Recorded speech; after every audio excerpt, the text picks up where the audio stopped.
جو ہڈیوں پر مشتمل ہوگا، چہرے پر گوشت پوست ہوگا۔ ایک سادہ لباس اس کے جسم پر ہوگا۔ چہرے پر گوشت پوست کے علاوہ اس کے جسم پر ایک بورڈ نصب ہوگا۔ اس پر مختلف بٹن ہوں گے جن کے ذریعے وہ مشینی مجرم واردات کیا کرے گا۔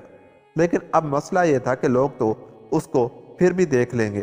اس مسئلے کو حل کرنے کے لیے بوتھم نے اس مشینی مجرم کے لباس میں ایک کھانا رکھا جس میں اس نے وہ کیمیکل رکھا جس کی پھوار سے، جس کی خوشبو سے اس کی زد میں آنے والا ہر انسان گنگ ہو کر رہ جایا کرے۔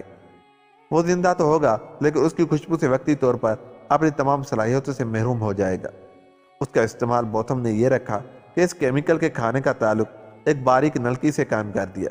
بٹن کے دبتے ہی اس کھانے میں سے ایک سیٹی کی سریلی آواز کے ساتھ ہی وہ کیمیکل گیس کی شکل میں آس پاس پھیل جاتا تھا، اور جہاں تک اس کی خوشبو پھیلتی وہاں تک کہ لوگ گنگ ہو کر رہ جاتے۔ یہ حالت صرف چند منٹوں تک رہتی۔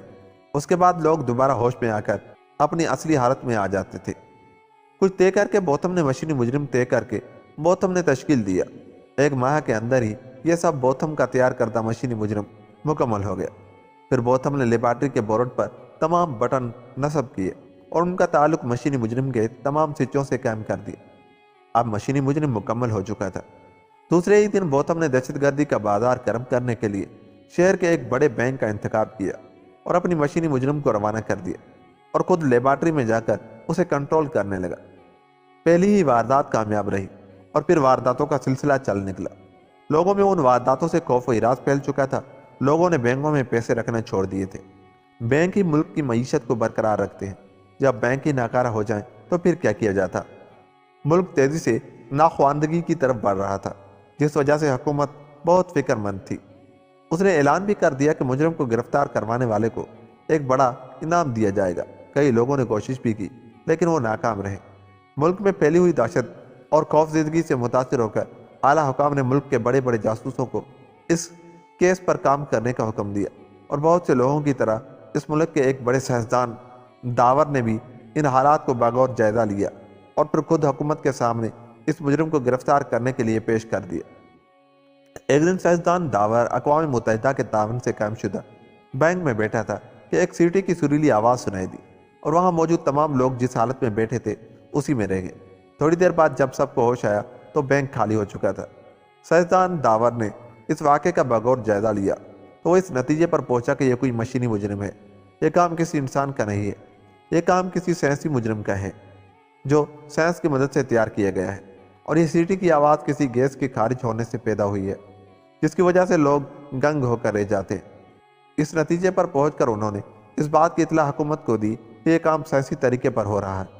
سرکاری حلقوں سے نکل کر یہ بات اخباروں تک جا پہنچی، اور پھر ملک میں سائنسدان داور کی کہی ہوئی باتوں کی دھوم مچ گئی۔ ہر طرف داور کی ذہانت کے چرچے ہونے لگے۔ ادھر جب یہ خبر سائنسدان بوتھم نے پڑھی تو وہ چکرا کر رہ گیا۔ اس نے مسٹر داور کو اپنے راستے کا پتھر جان کر راستے سے ہٹانے کی کوشش کی، اور مشینی مجرم کو چند روز تک استعمال نہ کیا گیا۔ اب وہ مسٹر داور کے لیے موقع کی تلاش میں رہنے لگا۔ اس نے داور کے پاس خط بھی ارسال کیا، لیکن مسٹر داور پر اس کی دھمکی آمیز خط کا کوئی اثر نہ ہوا۔ وہ اپنی تحقیقات سے باز نہ آئے۔ جب کئی روز تک مشینی مجرم کی کوئی اطلاع نہ آئی تو لوگ سمجھے مجرم کا خالق ڈر کر خاموش ہو گیا ہے، اور اب وہ یہ کام کبھی دوبارہ نہ کرے گا۔ یہی سوچ کر لوگ دوبارہ اپنے معمول کے مطابق کام کرنے لگے۔ بینک دوبارہ دھڑا دھڑ بھرنے لگے، اور ملک دوبارہ ترقی کی جانب گامزن ہو گیا، اور لوگ مشینی مجرم کو کہانی سمجھ کر بھولنے لگے۔ ایک دن سائنسدان داور کسی تقریب سے واپس آ رہے تھے۔ رات کافی گزر چکی تھی، چاندنی راتیں تھی، ہر طرف ہلکا ہلکا اجالا پھیلا ہوا تھا، چاروں طرف چاندنی کی چادر بچھی ہوئی تھی، خشک اور خوشگوار ہوا چل رہی تھی، موسم بہت ہی سہانا تھا۔ ایسے میں گنگناتے ہوئے ڈرائیونگ کرتے چلے آ رہے تھے۔ چاروں طرف ارضی جانوروں کی ہلکی ہلکی آوازیں آ رہی تھی، فضا مچھروں کی بھنبھناہٹ سے گونج رہی تھی۔ ابھی انہوں نے بمشکل اس علاقے کا 1 میل ہی فاصلہ طے کیا ہوگا کہ اچانک ہی انہوں نے فل بریکس پر پیروں کا پورا دباؤ ڈال دیا، اور نہایت تیزی اور احتیاط سے ہوا کے بگولوں کی طرح جھک گئے۔ یہ سب کچھ انہوں نے اس قدر تیزی سے کیا کہ حیرت ہوئی تھی۔ ابھی انہیں جھکے چند ہی لمحے گزرے ہوں گے، ان کے جھکتے ہی ونڈشیلڈ پر زور کا چنکا ہوا۔ شیشے کی پلیٹ پہ ایک سوراخ کے ساتھ ہی کئی لمبی لمبی دھاریاں اڑ گئی۔ اس کے ساتھ ہی مسٹر داور نے سیٹ کے بلند پشت گاہ میں ایک شعلہ سا غائب ہوتے دیکھا۔ شعلے کے علاوہ کار کے چاروں ٹائروں نے بھی